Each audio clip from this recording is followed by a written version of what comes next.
I am delighted to, at this moment, invite our minister, Minister Diallo Rabane, who is so invested in involving fathers in their children's lives.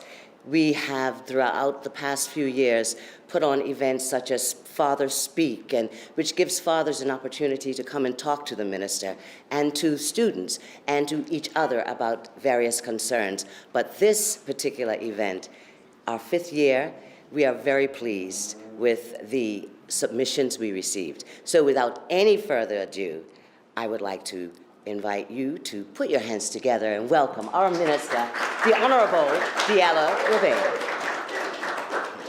Thank you. You know, and Darlene is right, it is a special moment here, but I just couldn't help but read this young man's shirt that says, I speak French fries. Today, we are gathered here for the 5th annual execution of the Father of the Year contest. As Darlene articulated, we are in our 5th year, and very much like the relationship between a father and a child, I am happy to see this grow from strength to strength as the years go by. And this year, in keeping in alignment with our education reform themes of meeting our children where they are, we introduced an additional category this year, and that's a video category, encouraging children to record videos of why their father should be considered Father of the Year and submit them. And so we were very pleased with that category. We only got one response, but it is the first year, and we're looking to grow this as we move forward. While this year's submissions were lower than normal, we are very proud and happy of the submissions we did get from our P6 students and M1 students from Harrington Sound Primary, Clearwater Middle School, Whitney Middle School, Harrington Sound Primary, I think I already said that one, Paget Primary, and Purvis Primary sent in essays for us to vet, and I just want us as adults take this moment to applaud our young people who put their work in.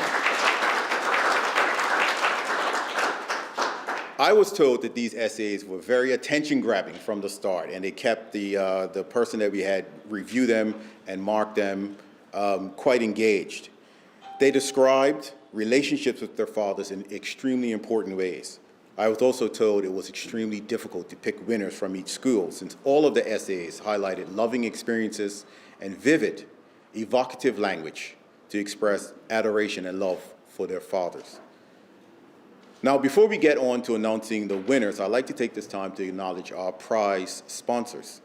The Epsilon Theta Lambda chapter of Alpha Phi Alpha Fraternity Incorporated, who's been our title sponsor for the last 3 years, who donated the 5 Chromebooks that you see here that everyone will get. Digicel, who's donated a cell phone that will be given to the overall winner. Chopsticks, who's donated dinner certificates to each and every one of you, but with one for the overall prize winner, which is slightly higher than the rest. So everybody's getting something. What we are today. Here, Dr. Leonard Aswood, who's donated a photo shoot to the winner, as well as pictures to all of the participants as well. And the certificates will actually reflect that when you get them. We've all heard it takes a village to raise a child, and we say this often enough, but we don't actually see it. Today, we're seeing it. We see the village in front of us. We see the village of sponsors that have stepped forward to give what they could.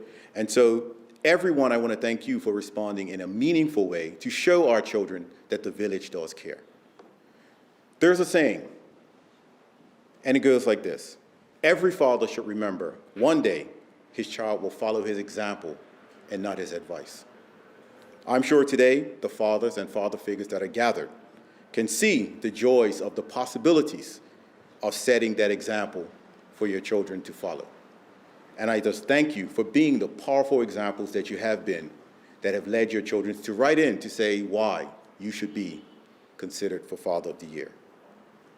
Now, I didn't come here to speak because we want to concentrate on our winners, because that's who we're here to celebrate. So without further ado, I will welcome Ms. Darlene Hartley, who will announce the winners. Thank you, Minister. And just so that we know, the presentation is going to take place over this side, Minister? Yes. And the photo will follow immediately? Yes. Okay.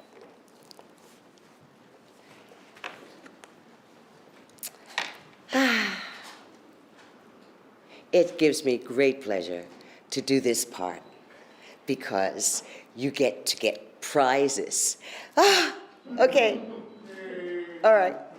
Okay, from Purvis Primary, we have Seiji Wallington Ingham, who submitted a video submission. His video was honest and from the heart, with little frills, that describes his father as a loving, kind, and wonderful father. You want to open it?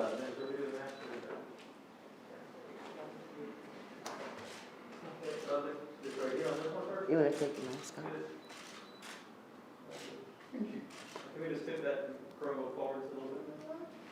I'll go get other goodies. On off. Got it? There you are, perfect.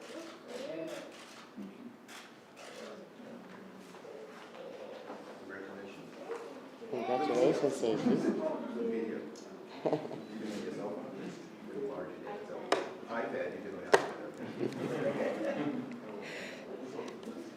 Next, we have from Paget Primary, Miss Tamai Davis.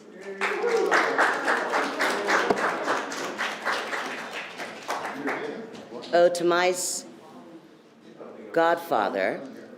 We'll take that one later. Can you also announce that the fathers can be in the picture? Yes, the fathers. We do want to have the fathers in the photo as well, if you're present, or the father figure. So, Tamai and godfather, correct? Tamai, in Tamai's essay, she describes her godfather as her father figure, who is jovial and supportive of her academic and her personal journey. You want to take your mask off so that we can have a mask-free photo? My smile looks okay. Your smile is perfect. Tamai, you want to take your mask all the way off? And a beautiful smile. Look at that.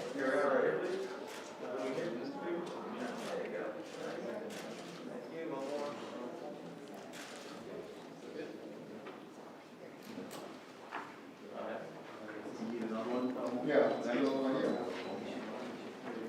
All right. Thank you.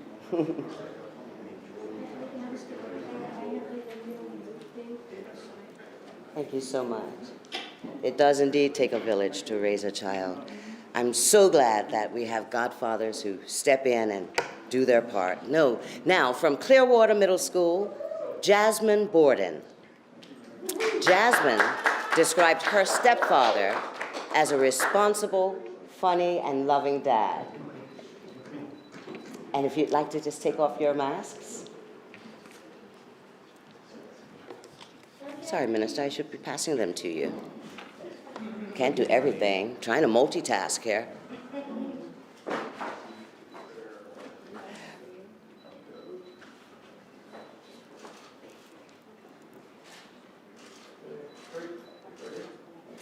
What lovely smiles.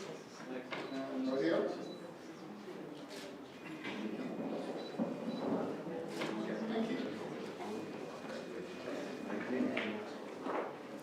And this is a copy of Jasmine's essay. Yeah. I have Tamai's and Yeah. Come on, Zay.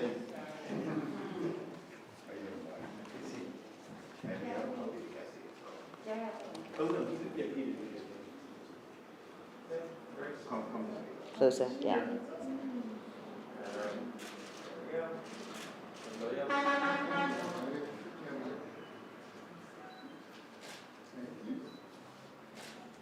Excellent. Now, from Harrington Sound, My boy. yeah, we have Zion Woods. He brought his own cheering team. Yay, Zion. And I found out something very interesting. Zion's grandmother. Now, okay, let me read you this part first. From Harrington Sound Primary, we have Zion Woods.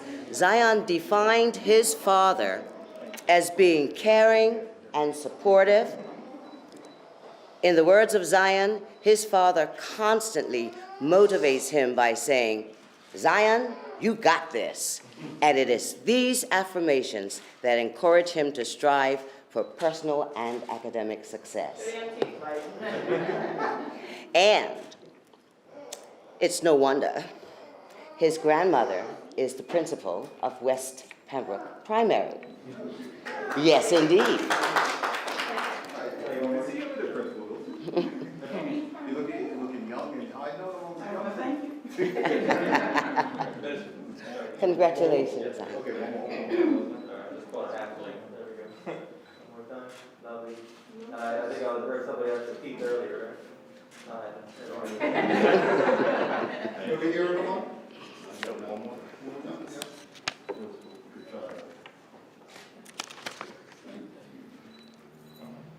Thank you. All right. And now we have the overall winner to announce. From Whitney Institute Middle School, we have this year's overall winner, whose name is Prince Domingo. Where's Prince? In Prince's essay, he elaborated on his father as a great chef who taught him how to cook. Further, he attributes his musical talents, such as playing the viola, to his father and sees him as his foundation of strength. In a special song rendition, which Prince played on the viola and dedicated to his father, entitled "Somewhere Over the Rainbow," he affirms that this song best describes his father, since "My dad adds color to my life." Congratulations.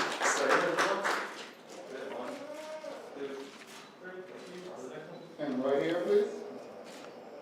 Thank you. Do I have one with his dad sitting in this over there? Yeah.